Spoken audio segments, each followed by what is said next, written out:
गेल्या 2 दिवसापासून सुनावणी वक्फ बिलावर त्याच्या विरुद्ध जे वेगवेगळ्या लोकांनी वेगवेगळ्या पक्षांनी जे याचिका दाखल केली होती त्याच्यावर आज सर्वोच्च न्यायालयाने तात्पुरता स्थगिती दिलेली आहे। म्हणजे सत्यमेव जयते। लोकसभामध्ये काँग्रेस पक्षाने जे भूमिका मांडली होती, राज्यसभामध्ये पक्षाने जे भूमिका मांडली होती, अनेक सामाजिक संघटनांनी जे भूमिका मांडली होती, तीच भूमिका 2 दिवसाच्या सुनवाईमध्ये सर्वोच्च न्यायालयाच्या नजरेसमोर आणि सर्वोच्च न्यायालयाच्या ऑब्झर्वेशनमध्ये ते दिसून आलेलं आहे। म्हणून केंद्र सरकारला उत्तर देण्यासाठी जबाब मागितलेला आहे सर्वोच्च न्यायालयाने आणि स्थगिती दिलेली आहे। तोपर्यंत तात्पुरती स्थगिती दिलेली आहे। काल पण सर्वोच्च न्यायालयाने अनेक मुद्द्यावर केंद्र सरकारच्या त्या बिलावर जे कायदा त्यांनी केलेला आहे, नियमबाह्य कायदा, आज सुद्धा आम्ही म्हणतोय की जे कायदा देशाच्या लोकसभामध्ये आणि राज्यसभामध्ये वक्फ बिलाच्या नावाखाली, मुस्लिम समाजाच्या उत्थानाच्या नावाखाली, गरीब मुसलमानांना मदत करण्याच्या नावाखाली जे नियमबाह्य कायदा बनवण्यात आलेला आहे, त्याचा घोर विरोध संपूर्ण देश पातळीवर लोकसभा राज्यसभापासून रस्त्यापर्यंत आजपर्यंत ते होत आहे। आणि सर्वोच्च न्यायालयाला आम्ही धन्यवाद देऊ इच्छितो आणि न्यायालयाच्या निर्णयाचे आम्ही स्वागत करतो की दूध का दूध पाणीचा पाणी दाखवण्याचा सुरुवात सर्वोच्च न्यायालयाने केलेला आहे। आम्हाला विश्वास आहे की पुढच्या येणाऱ्या कालामध्ये पुढे जी सुनावणी होईल, हा ज्या नियमबाह्य नवीन अमेंडमेंट कायदा वक्फ बिलामध्ये तरतूद करण्यात आलेला आहे, ते सर्वोच्च न्यायालय निश्चितपणे निरस्त करतील असा आम्हाला विश्वास आहे। आज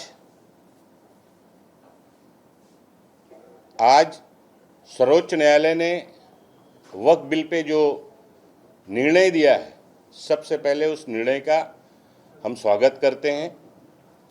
सत्यमेव जयते। देश में न्याय जरूर मिलता है। उस न्याय की लड़ाई के लिए जिस तरह से कांग्रेस पार्टी के अध्यक्ष मल्लिकार्जुन खड़गे जी ने, राहुल गांधी जी ने और कांग्रेस पार्टी के सभी सांसदों ने और भी देश के विभिन्न दल के नेताओं ने, सांसदों ने लोकसभा से लेकर राज्यसभा से लेकर रास्ते तक उतरकर गैर कानूनी तरीके से बनाया गया अमेंडमेंट बिल जो लाया गया वक्फ एक्ट के अंदर, उसका विरोध सबने किया था। ताकत के बल पर जबरन लोकसभा और राज्यसभा में उस बिल को, अमेंडमेंट बिल को पास करवाया गया। कांग्रेस पार्टी सहित 70-75 लोगों ने देश के सर्वोच्च न्यायालय में याचिका दाखिल की थी। पिछले 2 दिन से सुनवाई चल रही थी। कल भी आपने देखा और आज भी जिस तरह से सर्वोच्च न्यायालय ने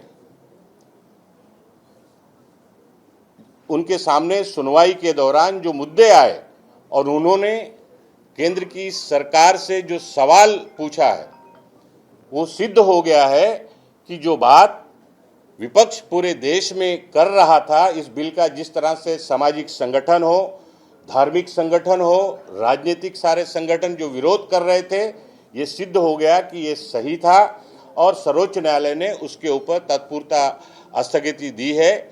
और आने वाले दिनों में हमें विश्वास है कि ये गैर कानूनी तरीके से जो वक्फ एक्ट में अमेंडमेंट बिल ताकत के बल पर पास करवाया गया है, सर्वोच्च न्यायालय आने वाले दिनों में इसकी पूरी और बारीकी से सुनवाई करके और इस बिल को निरस्त करेगी, ये हम सबको विश्वास है। लेकिन जिस तरीके से या उनके तमाम सारे नेता ये कह रहे हैं कि कांग्रेस मुसलमानों को गुमराह कर रही है, गरीब मुसलमानों के हक को छीन रही है, इसको कैसे देख रहे हैं? देखिए, पहली बात तो एक साफ करना चाहता हूं कि वक्फ एक्ट और जो वक्फ है शरीयत में, दान जो शरीयत में दिखाया गया है, वक्फ किया जाता है, वंस ए वक्फ ऑलवेज वक्फ। एक बार अल्लाह के नाम पर अगर किसी ने अपनी संपत्ति वक्फ कर दी तो वो ताक़यामत तक वक्फ ही रहेगी। और जहाँ तक मुसलमान का सवाल है, ना उसमें कोई गरीब होता है, ना कोई छोटा होता है, ना कोई बड़ा होता है। और ये गरीब मुसलमानों के वेलफेयर के लिए ही वक्फ के संपत्ति लोग वक्फ करते हैं, ताकि गरीब मुसलमानों के वेलफेयर के लिए उसका सही तरह से उपयोग किया जा सके।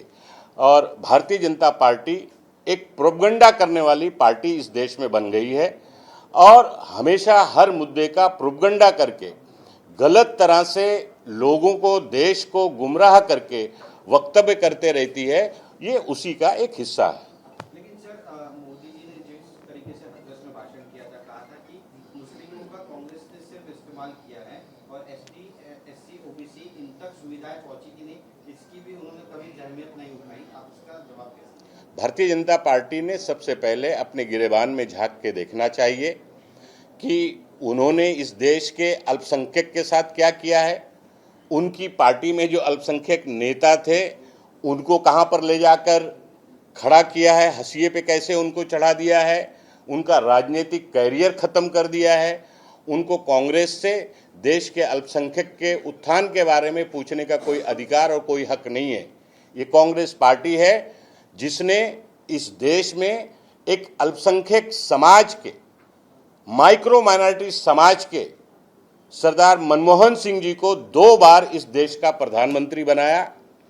चाहे राष्ट्रपति पद की बात हो, मंत्रिमंडल की बात हो, सब जगह कांग्रेस पार्टी ने हमेशा से सभी समाज, सभी समुदाय, चाहे वो छोटा हो, चाहे बड़ा हो, चाहे अगड़ा हो या पिछड़ा हो, सबको, चाहे अपर कास्ट हो, ब्राह्मण क्लास हो, ठाकुर हो, यादव हो, ओबीसी हो, सभी को हमेशा सम्मिलित करने का काम, राजनीतिक तौर पर देश की मुख्य धारा में लाने के लिए मौका देने का काम कांग्रेस पार्टी ने हमेशा से किया है। एक सवाल जो बीजेपी लगातार, अभी प्रधानमंत्री ने भी कहा और तमाम सारे बीजेपी के बड़े नेताओं ने कहा कि वक्त को लेकर कांग्रेस इतना आक्रामक है और किसी मुस्लिम नेता को कांग्रेस जो है अपना राष्ट्रीय अध्यक्ष नहीं बनाती, मुंबई का अध्यक्ष नहीं बनाती या फिर महाराष्ट्र का अध्यक्ष नहीं बनता। ओवरऑल अध्यक्ष की पोजीशन जो होती है वो किसी मुस्लिम नेता को क्यों देती? देखिए, कांग्रेस पार्टी का इतिहास है। कांग्रेस पार्टी में इसके पहले भी अल्पसंख्यक समाज के बहुत सारे राष्ट्रीय अध्यक्ष रह चुके हैं।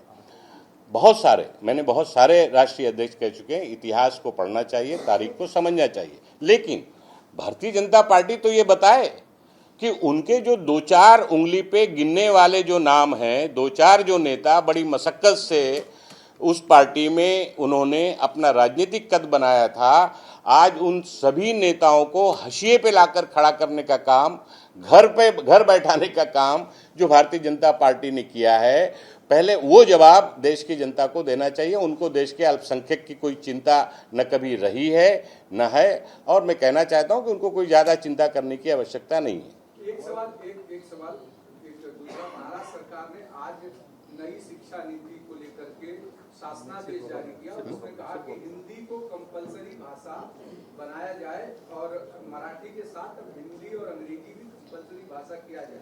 देखिए, आज की प्रेस कॉन्फ्रेंस सिर्फ वक्फ के ऊपर जो सर्वोच्च न्यायालय का आदेश आया है, मैं उस पर अपना वक्तव्य देना चाहता हूं। बाकी सरकार की नीतियों के बारे में अलग से हम अपना बयान देंगे। सर, वेस्ट बंगाल में भी जिस तरीके से हिंसा चल रही है, हिंसा के बाद जिस तरीके से सवाल उठाए जा रहे हैं कि क्या वहाँ हिंदू सुरक्षित है या नहीं है, इस तरीके सवाल उठाए जा रहे बीजेपी की तरफ से, किस तरीके से? देखिए, ये सबसे बड़ी बात है कि जिस तरह से वहाँ की मुख्यमंत्री को डिस्टर्ब करने के लिए, वहाँ की सरकार को अस्थिर करने के लिए एक प्रोपगंडा तंत्र भारतीय जनता पार्टी की तरफ से चलाया जा रहा है। जो भी छोटी मोटी ही क्यों ना घटना घटी हो, उसकी हम लोग निंदा करते हैं और हम लोग वेस्ट बंगाल की सरकार से ये मांग करते हैं कि सभी को न्याय और सुरक्षा मिलनी चाहिए और दंगाइयों से कड़ाई से निपटना चाहिए। ये हम सबका हमेशा स्टैंड रहा है। क्या लगता है आपको कि ये प्री प्लान पूरा था दंगा? देखिए, बहुत सारी खबरें आ रही हैं कि ये ममता जी की सरकार को बर्खास्त करने के लिए एक किया गया एक षड्यंत्र था, ताकि इसको मुद्दा बनाकर बड़ा प्रोपगंडा खड़ा करके उनकी सरकार को अस्थिर किया जा सके, यहाँ तक कि बर्खास्त किया जा सके। ये भी मानसिकता भारतीय जनता पार्टी के नेताओं की और दिल्ली की सरकार की है। वक्फ संदर्भात अनेक गैरसमज पसरवण्यात आले. सिद्धिविनायक मंदिरावर सुद्धा वक्फने दावा टाकलाय. महाराष्ट्र विधानसभेमध्ये पण ते कुठे विधानसभेचा टाकलाय? मुद्दा आला. आता बिहारच्या निवडणुका येत आहेत, अनेक राज्यांच्या निवडणुका आहेत. वक्फला मुद्दा करून पॉलिटिकल गेम चाललाय. हे बघा, पहिले तर ज्या मंदिराबाबत आपण बोलतायत त्या वक्फनी अशा प्रकारचा दावा केलेला आहे किंवा नोटिसेस इश्यू केलेली आहे, अशा प्रकारचा कुठलाही रेकॉर्ड नाही. हे प्रोपगंडा आहे.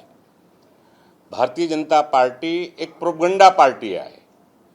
या देशामध्ये अशा प्रकारच्या प्रोपगंडा तंत्र कधी वक्फच्या नावाखाली, कधी हिंदू मुसलमानच्या नावाखाली, कधी हिंदुस्तान पाकिस्तानच्या नावाखाली, कधी लॉ जिहादच्या नावाखाली, अशा प्रकारच्या वेगवेगळ्या प्रकारचा संदर्भ घेऊन देशाच्या लोकांची दिशाभूल करण्याचं काम भारतीय जनता पार्टी नेहमी करत आहे आणि त्याचा आम्ही विरोध करत आलेलो आहोत आणि पुढे सुद्धा करणार आहोत.